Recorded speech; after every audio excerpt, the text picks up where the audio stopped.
Le développement durable chez Rabot-Litiol est une démarche très engagée et à la fois très pragmatique. On connaît nos enjeux et on essaie de trouver des solutions à ces enjeux pour les projets d'aujourd'hui. Donc c'est aller aussi loin que possible pour réparer les territoires, mais tout de suite avec des vrais projets concrets.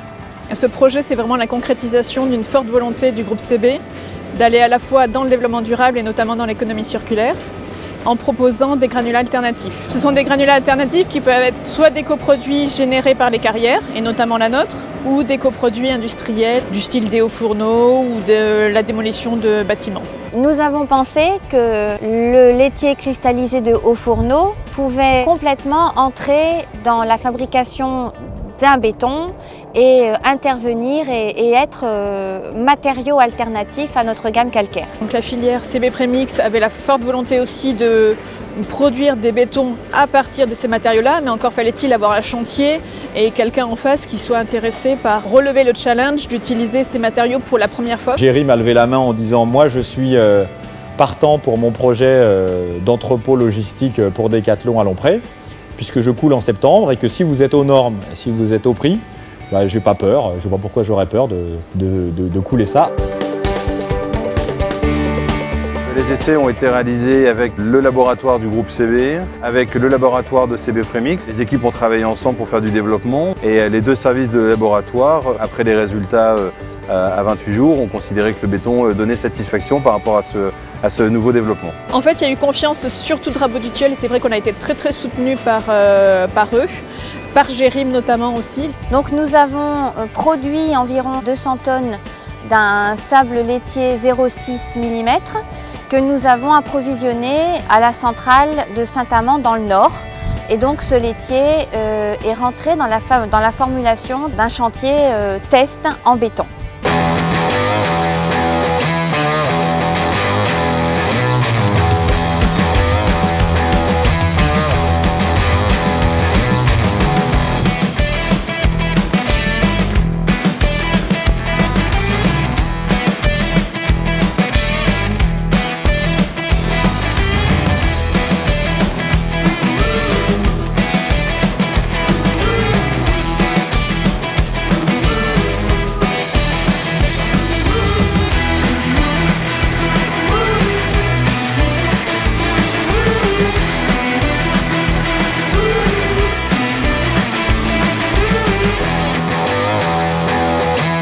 Et ça a été couronné de succès avec les différents partenaires, sous-traitants, également les équipes de Géry. Le chantier s'est extrêmement bien passé, effectivement. Donc, nous y sommes retournés à plusieurs reprises pour voir comment se comportait le béton. Toutes les spécifications techniques ont été atteintes, à la fois en termes de résistance à la compression et même en termes de maniabilité du béton.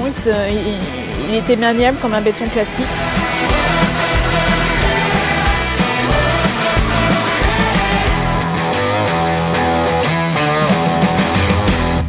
Je pense que c'est quelque chose qu'il faut renouveler, puisque les résultats en termes de résistance et en termes de qualité ont donné satisfaction. C'est un béton qui est de l'avenir par rapport à toutes les démarches développement durable et économie circulaire. C'est complètement en phase avec notre volonté du groupe CB de pérenniser notre gisement local et naturel et pur. C'est la première pierre d'une longue série et c'est très bien pour le territoire, c'est très bien pour les emplois d'économie circulaire qui sont vraiment dans le retraitement des déchets. Je pense qu'on a parfaitement joué notre rôle d'entreprise responsable là-dessus.